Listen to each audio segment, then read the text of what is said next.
নমস্কার, welcome to my channel. সোমাস অ্যারোমাবিঞ্জের পক্ষ থেকে আমি সোমা বলছি। আজকে আমি ভীষণই টেস্টি আর খুবই জনপ্রিয় ইলিশের রেসিপি আপনাদের সাথে শেয়ার করছি। আমার আজকের রেসিপি দই ইলিশ। বর্ষার দিনে এই দই ইলিশ গরম ভাতের সাথে খেতে অসাধারণ লাগে। অনেকেই বানিয়ে থাকবেন, তবে আমি কিভাবে এই দই ইলিশ বানাই সেই রেসিপিটাই আজকে আপনাদের সাথে শেয়ার করছি। রেসিপিটা ভালো লাগলে একটা লাইক করে আমার চ্যানেলটা সাবস্ক্রাইব করার অনুরোধ রইল। তাহলে আসুন রেসিপিটা শুরু করি। দই ইলিশ বানাবার জন্য এখানে নিয়েছি 7 পিস ইলিশ মাছ। মাছ কেটে পরিষ্কার করে ধুয়ে নিয়েছি। এবারে এর মধ্যে দিয়ে দিচ্ছি স্বাদ মতো লবণ, হাফ টিস্পুন হলুদের গুঁড়ো আর সামান্য একটু লাল লঙ্কার গুঁড়ো। এবারে মাছের টুকরোগুলো লবণ, হলুদ আর লঙ্কার গুঁড়ো দিয়ে খুব ভালো করে মাখিয়ে 15 মিনিট রেখে দেব। লবণ, হলুদ আর লঙ্কার গুঁড়ো মাছের গায়ে ভালো মতো মাখানো হয়ে গেছে। এবারে এটাকে এক সাইডে রেখে দিলাম। এখন একটা মশলার পেস্ট তৈরি করে নেব। তার জন্য একটা মিক্সার গ্রাইন্ডারের বাটিতে নিয়ে নিলাম 1 চামচ কালো সর্ষে, 1 চামচ সাদা সর্ষে, 1 চামচ পোস্ত, দিয়ে দিলাম অল্প লবণ। এবারে এগুলো শুকনো অবস্থায় একটু গুঁড়ো করে নিলাম। এখন এর মধ্যে নিয়ে নিলাম 5টা কাঁচা লঙ্কা, তবে ঝালটা অবশ্যই নিজেদের স্বাদ মতো দেবেন। আর দিচ্ছি 3 টেবিল চামচ জল ঝরানো টক দই। দইয়ের জলটা কিন্তু অবশ্যই ঝরিয়ে তারপরে দিতে হবে। যেহেতু দই ইলিশ তাই দইয়ের পরিমাণটা একটু বেশি দিলাম। এখানে 100 গ্রাম টক দই আছে। অল্প জল দিয়ে এগুলো স্মুথ একটা পেস্ট তৈরি করে নিলাম। এবার ঢাকা দিয়ে মশলাটা এক সাইডে রেখে দিলাম। এবারে যেই পাত্রটার মধ্যে আমি রান্নাটা করব সেই পাত্রটা নিয়ে নিলাম। এখন লবণ, হলুদ, লঙ্কার গুঁড়ো মাখানো মাছের টুকরোগুলো একটা একটা করে ফ্রাইং প্যানের মধ্যে বসিয়ে দিচ্ছি।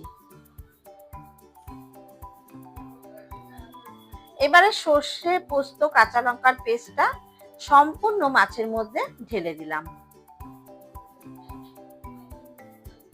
তারপর দিয়ে দিলাম হাফ টিস্পুন চিনি।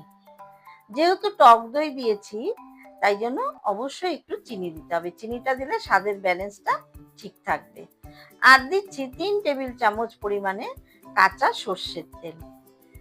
এবারে সমস্ত কিছু দিয়ে ইলিশ মাছের টুকরোগুলো খুব ভালো করে মাখিয়ে নিচ্ছি। আমি যেহেতু আগে পরিমাণ মতো লবণ আর হলুদ দিয়ে মাছের টুকরোগুলো মাখিয়ে রেখেছিলাম, তাই এখন আর লবণ বা হলুদের গুঁড়ো দিলাম না। আর সর্ষে পোস্তর মধ্যে অল্প লবণ দিয়েছি, কাজেই এখন আর লবণ দেওয়ার দরকার নেই। সমস্ত কিছু দিয়ে মাছগুলো ভালো করে মাখানো হয়ে গেছে। এবারে দিয়ে দিলাম 4 থেকে 5টা কাঁচা লঙ্কা। এবারে গ্যাস অন করে প্যানটা গ্যাসে বসিয়ে ঢাকা দিয়ে প্রথমে 3 থেকে 4 মিনিট মিডিয়াম ফ্লেমে রেখে দেব। 3-4 মিনিট পর ঢাকা ওপেন করে একটা একটা করে সমস্ত মাছের টুকরোগুলো খুব সাবধানে উল্টে দিচ্ছি। আমি এইভাবে ঢাকা দিয়ে দিয়ে প্যানের মধ্যে মাছটা রান্না করছি। আপনারা চাইলে টিফিন বক্সের মধ্যে মাছগুলো মশলা দিয়ে মাখিয়ে কড়াইতে জলের মধ্যে টিফিন বক্স বসিয়ে মাছটা ভাপিয়ে নিতে পারেন। তবে এইভাবে করলে বেশি সুবিধা হয় আর খেতেও কিন্তু ভীষণই ভালো হয়। সবগুলো মাছের টুকরো উল্টানো হয়ে গেলে আবারও ঢাকা দিয়ে লো টু মিডিয়াম ফ্লেমে 6 থেকে 7 মিনিট রেখে দেব রান্নাটা হওয়ার জন্য। 7 মিনিট পর ঢাকা ওপেন করে দিলাম। আর এখন কিন্তু উল্টাবো না, জাস্ট প্যানের হাতলটা ধরে এইভাবে একটু নাড়িয়ে দিলাম। তারপর গ্যাসের ফ্লেম অফ করে দিলাম। আমাদের দই ইলিশ কিন্তু প্রায় তৈরি।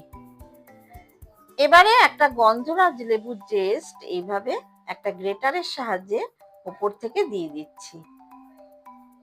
আর লেবুর সাদা অংশটা যেন না যায় সেদিকে খেয়াল রাখবেন।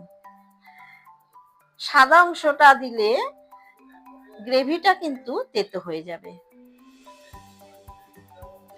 এইভাবে উপর থেকে গন্ধরাজ লেবুর জেস্ট দিলে স্মেলটা কিন্তু অসাধারণ আসবে, আর স্বাদটা হবে একটা টক মিষ্টি, যেহেতু টক দই আছে আবার চিনিও দিয়েছি। আমাদের দই ইলিশ একদম তৈরি। এবারে ঢাকা দিয়ে 5-6 মিনিট স্ট্যান্ডিং টাইমে রেখে দেব। আমার আজকের এই সহজ পদ্ধতিতে তৈরি দই ইলিশের রেসিপি আপনাদের কেমন লাগলো অবশ্যই কমেন্টের মাধ্যমে জানাবেন। এখন বাজারে প্রচুর পরিমাণে ইলিশ পাওয়া যাচ্ছে, কাজেই বাড়িতে একদিন বানিয়ে ফেলুন এইরকম দই ইলিশ। গরম গরম ভাতের সাথে দারুণ লাগবে খেতে। আমার রেসিপিগুলো যদি ভালো লেগে থাকে তাহলে অবশ্যই লাইক করবেন, শেয়ার করবেন। যারা আমার চ্যানেলে নতুন বন্ধু তাদের কাছে অনুরোধ রাখবো, প্লিজ চ্যানেলটাকে সাবস্ক্রাইব করে পাশে থাকবেন, আর বেল আইকনটাতে অবশ্যই ক্লিক করবেন যাতে সমস্ত নতুন ভিডিওর আপডেট সবথেকে আগে আপনাদের কাছে পৌঁছে যায়। ফিরে আসবো আবারও কোনো নতুন রেসিপি নিয়ে। ধন্যবাদ।